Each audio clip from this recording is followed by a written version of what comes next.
Hi again everyone, Scoutfire Popcorn fan here, and in this video, just yesterday, I was in this Ghibli park in Kyoto, in Japan, and it was really interesting. I wouldn't say that it's quite as spectacular or as satisfying as Disneyland or Disney World, but it was still really cool to see. We got to see a lot of how the artistry for a lot of these anime movies, came to life, that evolved over time, and just seeing like behind the scenes stuff of all these movies, like Castle in the Sky, for example, or Kiki's Delivery Service, and Howl's Moving Castle. I watched a couple of those movies before yesterday, to get that hype going, and I watched Castle in the Sky, and I want to do a review for that movie because that movie's a classic. It's my favorite Miyazaki movie, and I want to talk about it. Castle in the Sky, it came out in like 1986, I believe, and then there was like an English dubbed version of the film that was released like a decade later in the 90s, and Mark Hamill, Mark Hamill voices the villain in the movie, and he's easily like one of the better villains I've seen in a movie in a while. I really liked his character and how, going into the story, talking about Castle in the Sky, it's about this, floating island slash castle, essentially, that's, in the sky.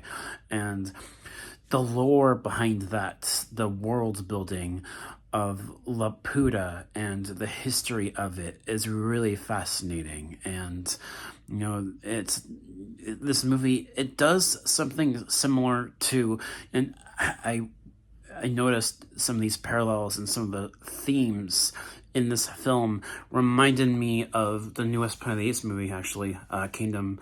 And there's certain themes, like nature versus technology. That's a theme in this film that's also addressed in Kingdom of the Planet of the Apes. Because I know Wes Ball, the director of Kingdom, he mentioned that he took influence from Miyazaki movies, and I definitely see that with rewatching Castle in the Sky now. And I like the more science fiction aspect of Castle in the Sky in the third act.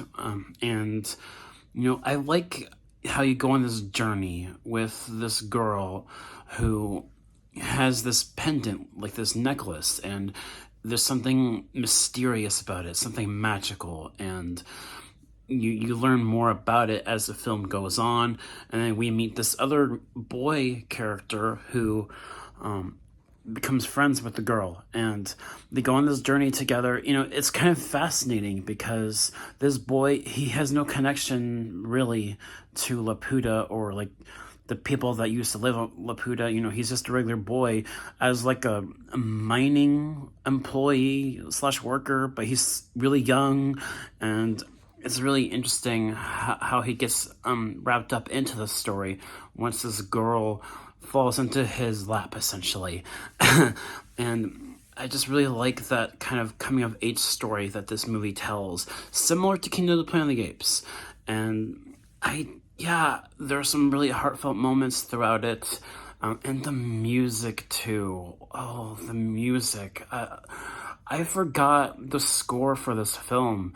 It's been a while. It's been a long while since I've seen Castle in the Sky, but now that I've rewatched it, the music was beautiful. I loved the music, and also, the production.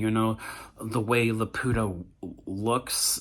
How it's like this floating city that's like destroyed, and there's like overgrown moss and stuff like that everywhere on the buildings, and it's a really interesting, and I like how it plays into the third act with the villain of the movie, Muska. I think his name was Muska, and what his goals are, what he's trying to do, sort of similar to Proxima Caesar. It's really fascinating, and you really hear his Mark Hamill Joker performance a little bit in that third act, and yeah, I thought he was a great villain.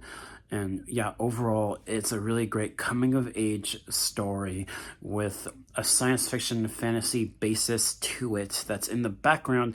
It focuses on the characters, and I love this film. And there's a few other characters in this movie where they start out as like, this antagonistic group, essentially. Kind of reminded me of Team Rocket from the Pokemon anime.